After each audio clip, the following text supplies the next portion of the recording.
નમસ્કાર મિત્રો, દેશ અને દુનિયાના સુપરફાસ્ટ સમાચારમાં તમારું સ્વાગત છે। સૌપ્રથમ વાત કરીશું હવામાન વિભાગની મોટી આગાહી। ઉનાળાનો આકરો મિજાજ।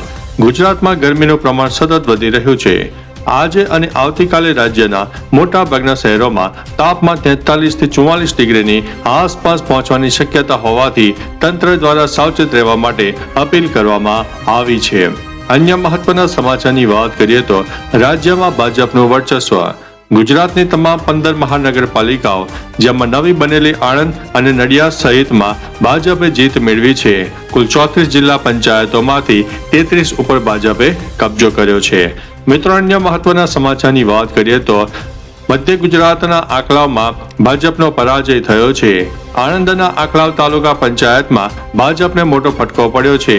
અહીં 20 માંથી 13 બેઠકો પર ભાજપના ઉમેદવારોની હાર થઈ છે અને કોંગ્રેસે પોતાની પકડ મજબૂત કરી છે। અન્ય મહત્વના સમાચારની વાત કરીએ તો આણંદના બોરસદમાં ત્રિશંકુ પરિણામ। આણંદ જિલ્લાની બોરસદ નગરપાલિકાની 36 બેઠકોના પરિણામોમાં કોઈ પણ પક્ષને સ્પષ્ટ બહુમતી મળી નથી। અહીં 17 બેઠકો પર ભાજપ અને 17 બેઠકો ઉપર અપક્ષોનો વિજય થયો છે, જ્યારે આપ અને એમને એક બેઠક મળી છે। હવે અપક્ષો કોને સાથ આપશે તેના ઉપર સૌની નજર મંડરાયેલી છે। અન્ય મહત્વના સમાચારની વાત કરીએ તો લદ્દાખમાં નવા 5 જિલ્લા। કેન્દ્ર સરકારે લદ્દાખમાં વહીવટી સરળતા માટે નવા 5 જિલ્લા બનાવવાની મંજૂરી આપી દીધી છે, જેનાથી સ્થાનિક લોકોની વર્ષો જૂની માંગ પૂરી થઈ ગઈ છે। અન્ય મહત્વના સમાચારની વાત કરીએ તો પેટ્રોલ ડીઝલના ભાવ ઉપર રાહત। આંતરરાષ્ટ્રીય સ્તરે ક્રૂડ ઓઇલના ભાવમાં અસ્થિરતા હોવા છતાં કેન્દ્ર સરકારે હાલ તુરંત ઈંધણના ભાવમાં કોઈ વધારો નહીં કરવાની ખાતરી પણ આપી દીધી છે। અન્ય મહત્વના સમાચારની વાત કરીએ તો પશ્ચિમ બંગાળમાં હાઈ વોલ્ટેજ ડ્રામા।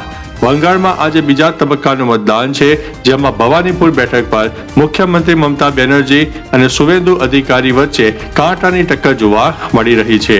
અન્ય મહત્વના સમાચારની વાત કરીએ તો નવી ટ્રેનોને લીલી ઝંડી। પીએમ મોદી આજે 2 નવી અમૃત ભારત એક્સપ્રેસ ટ્રેનોને રવાના કરશે, જે વારાણસી પુણે અને અયોધ્યા મુંબઈ વચ્ચે દોડનારી છે। અન્ય મહત્વના સમાચારની વાત કરીએ તો પીએમ મોદીનો યુપી પ્રવાસ। વડાપ્રધાન નરેન્દ્ર મોદી આજે ઉત્તર પ્રદેશના પ્રવાસે છે, જ્યાં તેઓ 594 કિલોમીટર લાંબા ગંગા એક્સપ્રેસવેનું ઉદ્ઘાટન કરશે અને વારાણસીમાં ₹6350 કરોડના વિકાસ કામોની પણ ભેટ આપવાના છે। અન્ય મહત્વના સમાચારની વાત કરીએ તો સુરતમાં છેડતી કરનારની ધરપકડ। સુરતમાં 11 વર્ષની બાળકી સાથે અડપલા કરનાર આધેડ આરોપી દિનેશ રામાણીને પોલીસે ધરપકડ કરીને કાયદેસરની કાર્યવાહી હાથ ધરી છે। અન્ય મહત્વના સમાચારની વાત કરીએ તો કેબિનેટ બેઠક। આજે મુખ્યમંત્રીની અધ્યક્ષતામાં ગાંધીનગર ખાતે કેબિનેટ બેઠકો યોજાશે, જેમાં ખેડૂતોને સહાય અને ઉનાળામાં પીવાના પાણીની સમસ્યા અંગે મહત્વના નિર્ણયો લેવાય તેવી શક્યતા વર્ણવવામાં આવી છે। અન્ય મહત્વના સમાચારની વાત કરીએ તો સુરતમાં બેંક લૂંટની તપાસ ચાલી રહી છે। સુરતના વરાછા વિસ્તારમાં આવેલી એસબીઆઈ બેંકમાં થયેલી લૂંટ મામલે પોલીસે તપાસ તેજ કરી છે। પ્રાથમિક તપાસમાં આ લૂંટ પાછળ ઉત્તર પ્રદેશ કે બિહારની ગેંગ હોવાની આશંકા વ્યક્ત કરવામાં આવી છે। અન્ય મહત્વના સમાચારની વાત કરીએ તો અમદાવાદના ખાડિયામાં મોટો ઉલટફેર। સ્થાનિક ચૂંટણીમાં ભાજપના વર્ષો જૂના ગઢ ગણાતા ખાડિયા વિસ્તારમાં કોંગ્રેસે ગાબડું પાડ્યું છે, જે રાજકીય વર્તુળોમાં ચર્ચાનો વિષય પણ બન્યું છે। અન્ય મહત્વના સમાચારની વાત કરીએ તો ગરમીનું મોટું રેડ એલર્ટ।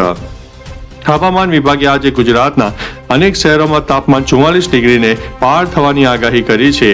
ગાંધીનગર, અમરેલી અને સુરેન્દ્રનગરમાં સવારથી જ આકરો તાપ અનુભવાઈ રહ્યો છે। અન્ય મહત્વના સમાચારની વાત કરીએ તો મારુતિ સુઝુકીનો મોટો પ્લાન્ટ।